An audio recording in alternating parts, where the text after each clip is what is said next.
मित्रांनो नमस्कार सर्वांना, गुड मॉर्निंग। बघा, आजचा व्हिडिओ तुमच्याकरता खूप महत्त्वाचा आहे, कारण 8 ते 10 दिवसानंतर आपण आज पोलीस भरतीविषयी व्हिडिओ आणलेला आहे। बघा, आता पोलीस भरती 2025 कधी आहे, आतापर्यंत काय चालू होतं आणि त्यानंतर जे काही ऑफिशियली अनाउन्समेंट असतील, ऑफिशियली काही पत्रक असतील आणि त्यानंतर त्या पोलीस भरतीची जी वयवाढीची मर्यादा आहे त्या सर्व विषयावरती आपण या लहानशा व्हिडिओमध्ये मित्रांनो माहितीही घेणार आहोत। त्यामुळे सर्वपर्यंत हा व्हिडिओ पोहोचवायचे काम तुम्ही कराल अशी मी अपेक्षा करतो आणि व्हिडिओ हा सर्वपर्यंत पोहोचवा। बघा, पोलीस भरती 2025 ही मे मध्ये निर्धारित होती, पण काही ऑफिशियली कारणास्तव, कारण 2 ते 3 वेळेस कोर्टानं राज्य सरकारला सुनावलं कारण ह्या भरती प्रक्रियेविषयी। पण ही भरती प्रक्रिया आहे ती भरती प्रक्रिया ही ऑक्टोबर-नोव्हेंबरला जाईल अशी शक्यता या ठिकाणी होती। पण काय झालं, मधल्या काळामध्ये काही आपलेच मुलं, जे मुलं तयारी करतात आणि ज्या मुलांचं वय संपलंय, असे मुलं नागपूर या ठिकाणी जाऊन सीएम साहेबांशी बोलून जी पुढील काय कार्यवाही आहे त्या कार्यवाहीसाठी पत्रव्यवहार करून जे म्हणजे एकदम पॉझिटिव्ह रिझल्ट त्या मुलांना त्या ठिकाणी भेटलेला आहे।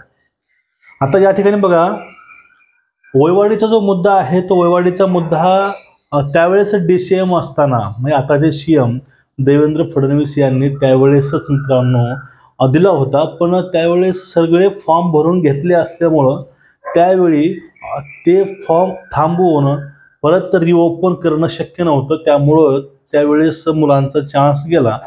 पण त्यावेळेस साहेब बोलले होते की तुम्हाला नेक्स्ट भरतीमध्ये तुम्हाला चान्स हा देण्यात येईल। आता 31/12/2023 पर्यंत ज्या मुलांचे वय संपलेले आहेत त्या मुलांना एक शेवटची संधी या भरतीमध्ये द्यावी असं रिमाइंड लेटर हे दिलेलं आहे। आणि याच्या माध्यमातून जो काही निर्णय आहे, आता जे पावसाळी अधिवेशन आहे त्यामध्ये तो निर्णय लावून तुमच्यापर्यंत नक्कीच माहिती येईल। आता हे बोलतो तुम्हाला सगळे काय ते प्रूफच्या आधारे बोलतोय, प्रूफ आहेत, पण काही प्रूफ आपण डायरेक्टली मीडियासमोर हे एक्सपोज करू शकत नाही मित्रांनो। आता विषय असा आहे की तुम्हाला एक प्रश्न पडेल की आमचं वय हे 24 मध्ये संपलंय, अशा मुलांना त्या ठिकाणी चान्स मिळणार नाही। ठीक आहे, आता पुढला विषय आहे तो म्हणजे भरतीचा। त्या ठिकाणी अजून एक मागणी होती, ती मागणी अशी होती, स्थानिक स्वराज्य संस्थाची जी निवडणूक आहे त्या निवडणुकीच्या आधी फॉर्म भरून घ्या आणि ज्यानंतर ते पूर्ण निवडणुका होतील, पूर्ण मोठे मोठे सण जे आहेत ते होतील, त्यानंतर तुम्ही भरती प्रक्रिया हे सुरू करू शकता। पण फॉर्म हे तुम्ही अगोदर भरून घ्या अशी ही विनंती, असे हे पत्रव्यवहार झालेला आहे।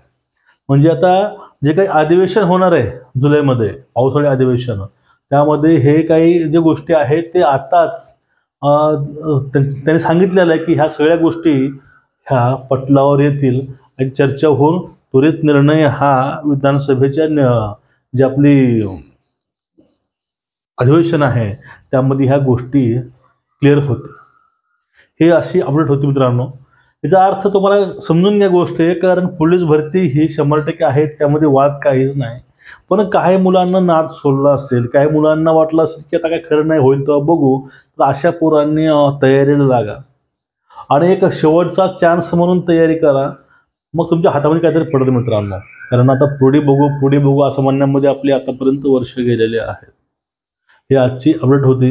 भरती प्रक्रिया ही स्थानिक स्वराज्य संस्थेच्या निवडणुकीच्या अगोदर, त्याची आचारसंहिता लागायच्या अगोदरच फॉर्म निघतील अशी या ठिकाणी आशा आहे। आणि याच्या बाबतीमध्येच नवी मुंबई या ठिकाणी भरती प्रक्रियेची जी काही हालचाली असतात त्या हालचालीला ही सुरुवात झाली। 2 दिवसापूर्वी एक पत्रक आलं होतं, तुम्हा सर्वांपर्यंत पत्रक पोहोचलं असेल, तेव्हा तुम्ही समजून जा की आता हालचाल चालू आहे, फक्त आता आपली हालचाल सध्या पाहिजे आणि आपली हालचाल करणं हे आपल्यावरती अवलंबून आहे। कारण झोपलेल्या माणसाला आपण उठवू शकतो, पण जो कोणी झोपेचं सोंग घेतो अशा माणसांना उठवणं खूप मुश्किल आहे। त्यामुळं तुमच्यापर्यंत मी हा एक व्हिडिओ पोहोचवायचा प्रयत्न केला, तुम्हाला एक मी लहानसा बूस्ट द्यायचा प्रयत्न केला की जर तुम्ही सध्या या प्रवाहामध्ये परत यावं। ठीक आहे, गरजूपर्यंत व्हिडिओ पाठवा। नमस्कार।